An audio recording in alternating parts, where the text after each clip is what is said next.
Hi, I'm Brian Grazer. I'm the producer of the movie, and I wrote the story for the movie. And Splash is probably one of the most important movies to me. It was its own fantasy and dream. It started with the idea of what if I met a mermaid? And what would that be like? And why would I want to meet a mermaid? And then I had to define the truth of what that mermaid or that woman would be, juxtaposed to me and what my personal needs would be. And so then, you know, based on that story, I realized I absolutely needed a script. And the guys to write that script were the writers of our first movie, which would be Lowell Ganz and Babaloo Mandel.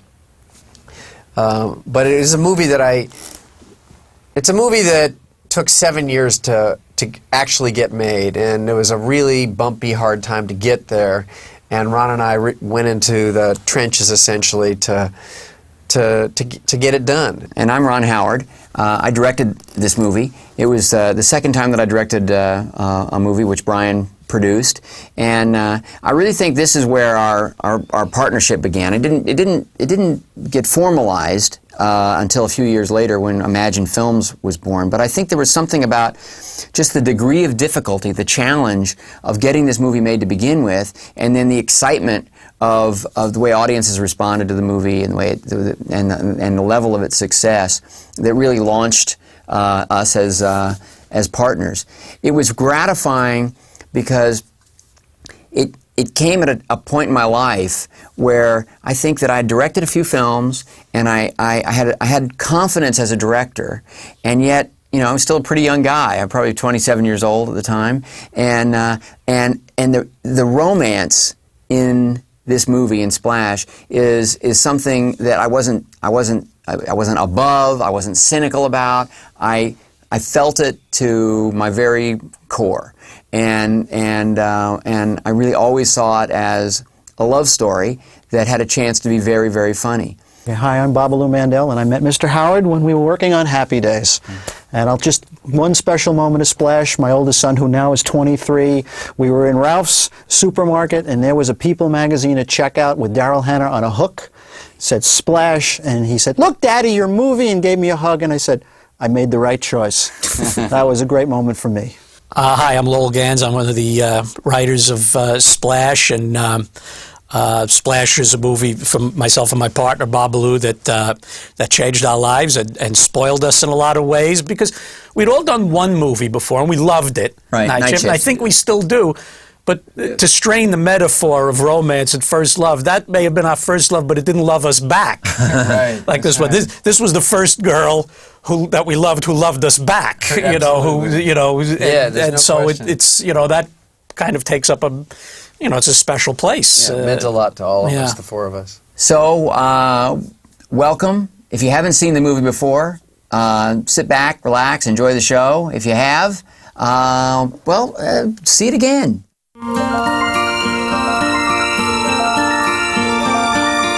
Splash was an idea that Brian had developed. I created what I thought was the perfect girl by definition, and then assigned a symbol to that girl, and that symbol was a mermaid. And the most important thing was not only was beauty and in the exterior and beauty in spirit. He'd gotten a screenplay written, but the screenplay was a little awkward, wasn't really working very well, and it kept getting put into turnaround. The idea was interesting enough that studios would invest a little money and time in it, and then they'd kind of let go of it. And that's where it was. It was in limbo. Every person in the world had turned this. People who didn't even have movie studios, just like people who were shopping, people would turn this picture down. And then he started talking to Ron about it while we were making Night Shift, and they said, "Well, let's see what the boys think." We'd had such a good creative relationship with Lowell and Babaloo that Brian said, "Why don't we just all go to work on Splash?"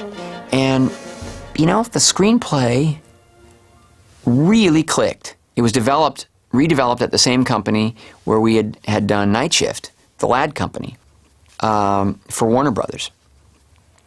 And they were very happy with the script, and it seemed like they were going to make it. And then another mermaid movie appeared with and it appeared having all of the sort of Hollywood weight you could possibly have. It had a star producer in Ray Stark, and had Warren Beatty involved, and Herbert Ross was the director, and Robert Towne was the writer, and it was so overpowering to our Little Mermaid movie Splash that ours got put into turnaround, and it had no home. Brian, at this moment, kicked into a gear that sort of defines him as a successful producer and among the elite in his field. It became kind of a David and Goliath story, and I was the little David, and the Goliath was this other mermaid movie. I always thought it said something about Brian, you know, the fact that, you know, every studio kind of turned them down on this movie. I will never, ever give up on an idea that I love. So in the case of Splash, it was an idea that I was in love with, and I just wouldn't let anyone break me down. Finally, we went to Disney. I mean, Disney was a pretty sleepy studio at that point. I mean, it really felt, it was like the land that time forgot. You'd like drive on there and you felt like it looked exactly as it must have looked in like 1941 or I something. mean, the question was like, do you see it as a talkie, Mr. Howard? You know, and they were just so eager. They were kind of like so excited that somebody was bringing them anything. And then they said, now what about this other movie, Mermaid? Ron and I said, we're going to make our movie cheaper, faster, better than the other movie. That was a guarantee I could make. And Disney believed in us. We had a deal the next day to make Splash. Disney at that time was clearly branded only Disney, mostly G-rated films, and Ron was afraid that his movie would get recut. I assured him he wouldn't get recut, even though how could I know? They were used to sort of seeing the Disney fare of that time, and the live action stuff was more like Gus the Field Goal Kicking Mule and you know, the fifth installment of Herbie. And here was something that was a bit more adult. Then they had to decide, can they put the Disney name on a PG movie?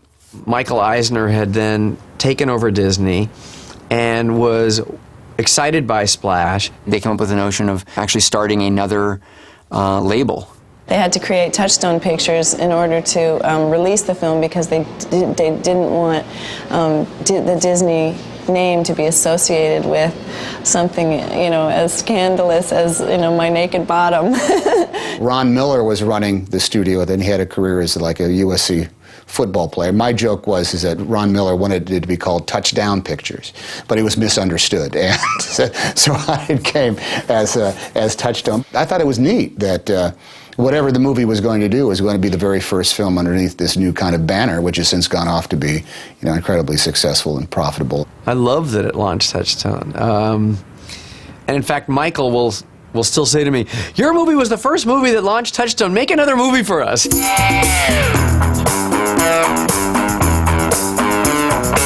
The list of terrific, entertaining actors who passed on the movie is still a little depressing. Everybody who was an A-list movie star at the time was offered Splash at Disney, directed by Ronnie Howard, which, you know, that would have all the impact as, say, guess what? They're making a movie called The Boatniks at Disney. Brian had met Tom Hanks as a candidate for the part that John Candy ultimately played, Freddie, the brother. You know, he had thought that, you know, if Michael Keaton or John Travolta, you know, played the part, a couple of actors who we were very interested in, who were showing some interest, then you know, Tom Hanks might be a good candidate for the brother. At the same time, Hanks did a guest shot on Happy Days, which I had left the show as an actor, but Gans and Mandel were still sort of consulting on the show. My series had been canceled, and I just kind of like got this call to say, would you like to do this thing and on Happy Days? And I needed the work, so I wasn't doing anything. And then he showed up as this guy who spent his entire life seeking revenge. He wanted to beat up Fonzie. He wanted to beat up Fonzie since he was a kid and was pushed off a swing by Fonzie. But he was so funny. And he was just so funny. I've waited for this moment. The yoke has finally been lifted. I feel satisfied. Oh, it feels so good! We recommended him, and Ron's assistant Louisa had loved Bosom Buddies. And she kept saying, he's funny, he's cute, you've got to see some episodes. And one day she got hold of some tapes and made me sit down and look at these episodes. And of course, you know, I'd heard how good he was. But here I watched, you know, parts of 3 episodes. His timing was just impeccable. He was great. He came in and auditioned one day. I went to Disney, and this was old Disney, you know, the Disney Studios, in which the whole, you know, it's a very kind of grim place. It was kind of empty and abandoned. I went on a rainy day, and it was truly a downpour. It was a deluge. It was going on, and I was sort of like ran inside some side door of some low-slung bungalow that hadn't been painted for a while, walked down some dark, abandoned hallways, and came upon Brian Grazer's office. He should have been nervous because he was just a guy off a TV series. Right off the bat, I felt comfortable, number one, because the production office was so tacky, and number 2, Brian seemed like a regular guy as opposed to some imposing, you know, Hollywood stereotypical producer. You would think he'd exude complete nervousness, you know, and that, like, I want this job stuff, but he didn't. And I was always curious about that. Ron came in after a while, and it was a bit intimidating because I had never met Ron. So here suddenly is, you know, Opie Cunningham, and chatted with him a little bit, and that was it. I wasn't there, I don't think, for more than 40 minutes or so, and was told that I needed to prepare the audition pieces. Hey, Alan, she left me, okay? She's not coming back. She moved out. My life's a shambles, okay? That's the news. You want the weather? Anywhere but the first 3 rows. And I remember thinking, well, you know, nobody's going to go to a Tom Hanks movie, but if you just care about casting the role, you couldn't get anybody better. Are you from Cape Cod? No, I'm from another place. Oh, yeah? I got a cousin from there. When he walked out, Ron and I said, this is our guy. Let's just get him.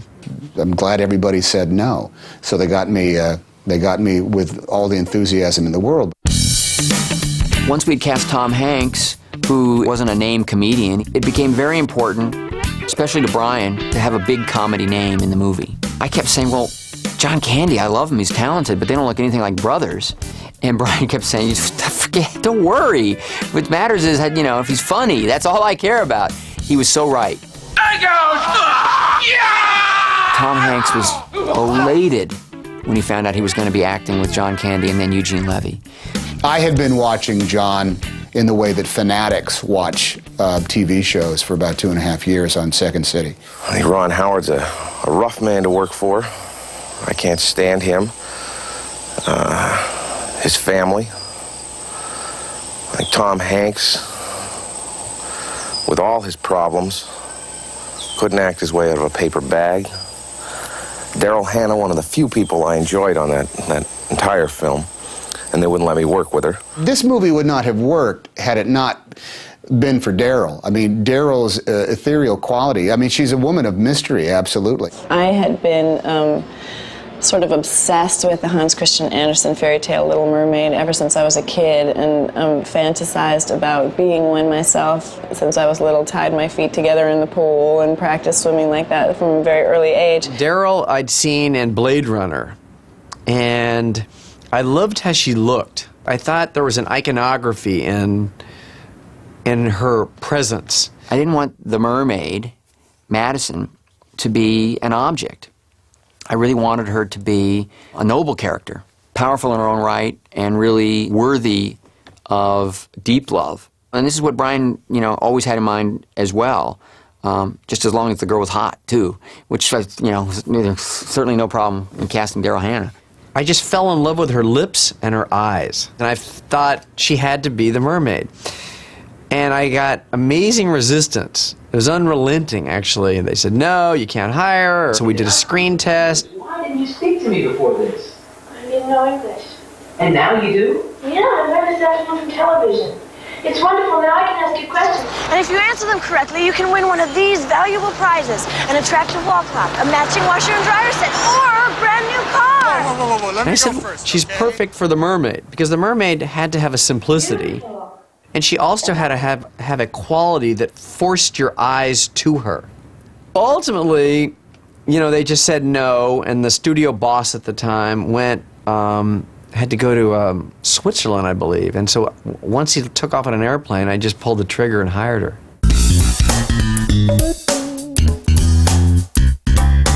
The first read-through we had for it, in which John Candy was there, I mean, everybody was there, Eugene Levy, who I was such a fan of from the SCTV days.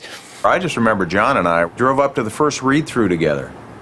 And I think we were I think the most exciting thing was working with Ron, because it was like, he was like, you know, at that time was like a living legend, having had a career since he was 2. And I was just a guy on a TV show. I really felt as though here at this read-through around the table, I was going to have to score, just like I had to score when I was doing Bosom Buddies. I had to make jokes sell, I had to get laughs, I had to have a lot of energy, had to be really pumped up. And for me anyway, the read-through was a disaster because nothing I did worked.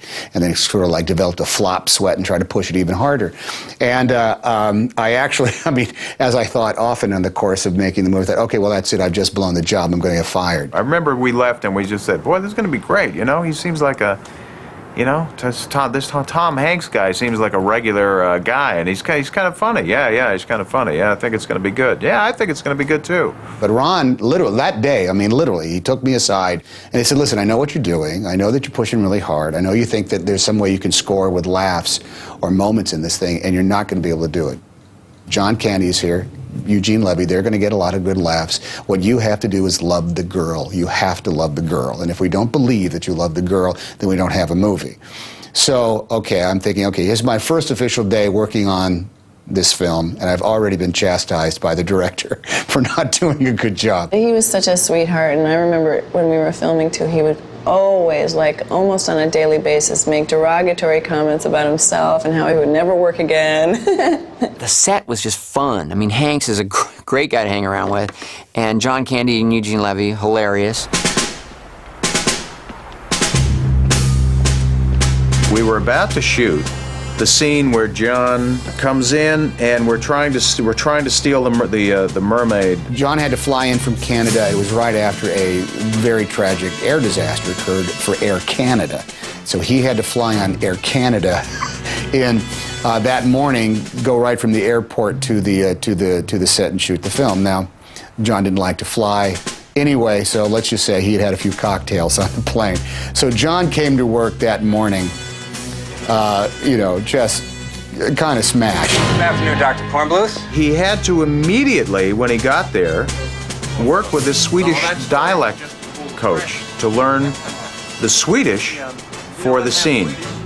The first 2 Swedish words in his speech when he hits the guards was like, "Hey, roaring," and then he had a whole mouthful of Swedish. Hey, roaring! He could never get past "Hey, roaring" without tripping up. It was so funny that everybody was laughing so hard at just watching him just try to get through the course of this day that sooner or later everybody ruined a take by laughing. Eugene would ruin a take, I would ruin a take, John would ruin a take, Ron would start laughing. I think my lip was actually bleeding from biting it, because every time John came on and started his Swedish, we would have to look away. There was one time, literally the boom operator, he couldn't take it. All you could see was, you know, these guys, the crew, were laughing so hard, waiting for John to screw up, which he did. Hey, roaring! Jag har en turp and Turp's penis. There was something about the film that was very challenging, but not that stressful. Yeah, I know where you are. It's good. It was one of the top 3 or 4 filmmaking experiences of my life. Just in terms of having a joyous, creative time while going to work each day. I got to learn how to scuba dive for free. Well, this is the greatest thing that's ever happened. I mean, I would have done this on vacation, and here they're going to pay me to go off and do this. And when we were in the 3 weeks of shooting in the Bahamas, I'd leave the hotel room in nothing more than a T-shirt and a bathing suit. And that it was actually quote-unquote work for me. I thought, well, hey, man, if all jobs are like this in movies, sign me up. I'm ready to do it. The only time that I found it stressful was when I had to eat the lobster. Because I've been a vegetarian since I was 11, and I pick up the lobster to take a bite out of it, and it does this thing that I didn't expect. As I lift it, it kind of wilts in my hand. I kind of got scared and I threw it down and screamed a little bit, you know, I'm like, oh, you know. And she's really hungry. And they were like, well, what are we gonna do, you know? They couldn't make a fake lobster, so we had to end up stuffing it with leeks and potatoes. They had a big bucket at the end of every take, and she'd have to, you know, dump it all into the bucket. And still to this day, I cannot eat a leek because every time that I taste a leek, I'd be like, it's a lobster. We found with Daryl Hannah that she was so capable of swimming beautifully and holding her breath and not allowing bubbles to escape that she could actually exert herself and hold her breath and act for up to 60 seconds. Ron, you know, wanted to hire a body double to do all of my stunt stuff, and I'm like, oh, I can dive, and they're like, yeah, sure. And then we went to this pool in downtown Los Angeles because it had a window underneath it so that Ron could watch the girls swim, and he had me come down so that he could match our body types. Now I had my mermaid swim down because I'd been doing it since I was a little tiny kid, you know. And so all of these girls who were trying to do a mermaid swim, I'm like, no, sorry, it's just not gonna work. That is so not right. And Ron was just in the end like, this is ridiculous. What are we hiring a stunt double for? She can hold her breath longer, swim faster.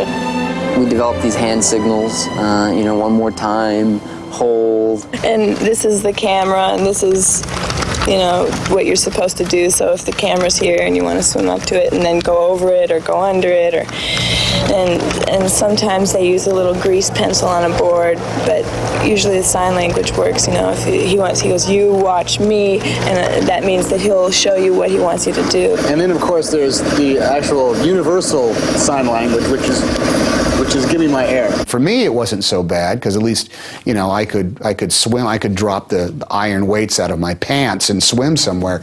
But Daryl was in that tail. She couldn't get anywhere. They could only take her out of the water on this kind of like chaise lounge that they tied ropes to that they'd hold on, and she'd climb on and they'd lift her out. I mean, I got to essentially, you know, sit in the sun and have a sandwich for lunch, and she had to lay down in her legs, you know, wrapped up in shrink wrap. It was between 5 and 8 hours to put it on. It was very, very tight. And at first, when we were shooting, they would, you know, take me out for lunch, but I'd just have to lay there. I couldn't move. I couldn't go to the bathroom. I couldn't walk around, so I couldn't eat anything. I couldn't drink anything. And I just lay there and kind of be in pain all the time. So after the first few days, they ended up just leaving me in the tank or letting me like stay in the ocean and kind of hang around the side of the boat like a dolphin or something. You know, I'd be like, and sometimes occasionally Ron would drop a little French fry in my mouth or something, you know. The underwater scenes were pretty ambitious because there's real acting there. We had a pretty complicated scene that we cut out, a sequence. Daryl Hannah is startled by this, we called her the sea hag, who gave her the rules. It broke my heart because it was very hard to direct and I was proud of the sequence, but by removing it there was a little more mystery about her. And we still would learn the rules as the film unfolded, and that actually created more sort of comedic tension and made the story sort of unfold in a more interesting way. I really wanted to approach it as a legitimate love story. I wanted it to really be about the kind of love that I had felt, you know, when I met my wife in high school. The kind of love that just sweeps over you and takes over and you just know is right. It means everything. In lesser hands, a movie about a mermaid is just a kooky kind of fake movie. And in a weird way, Splash is not a fake movie. As strong as the idea is, a man falling in love with a mermaid, could be its weakness as well. And what Ron was able to do was, because he breathed such artistic humanity into all of the characters and ultimately into the heartbeat or the spirit of the piece, we got the very best out of a very high concept idea. It has a realism to it that you fall into. You believe everything that you're seeing. People laugh, but I know people cried by the end. The romance, I think, hit people pretty hard. The night it opened, one of the thrills of my professional life, I have to say. We got our favorite theater. I really always wanted to be in the AFCO, because the AFCO Theater is right on Wilshire Boulevard. And you get a sense, is your movie a hit or a flop? Because there's either a line or no line, and it's visible from one of the busiest streets in Los Angeles. It was emotional to see that people were not only there, but they were lined up around the block. We got out of our car, we ran around the block and ran to the very end of the line and looked at people's faces, and then we needed the reaffirmation of, what movie are you seeing? And they said, Splash. And we started visiting other theaters, and they were all like either sold out or 95% full. It was one of the most exhilarating moments of my professional career.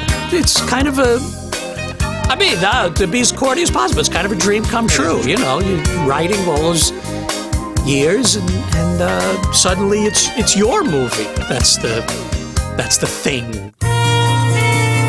The best thing for me about that was little kids, you know. I just love, and even to this day, like when they come up to me and they're like, you know, Madison, you know.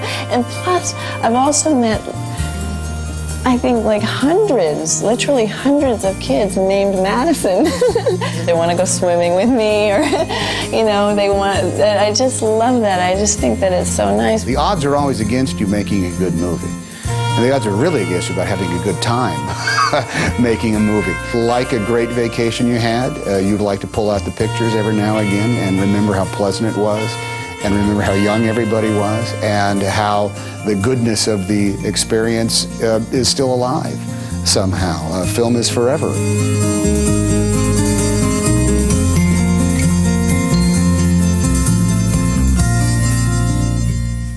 The other mermaid movie, with all the big stars and everything, never got made.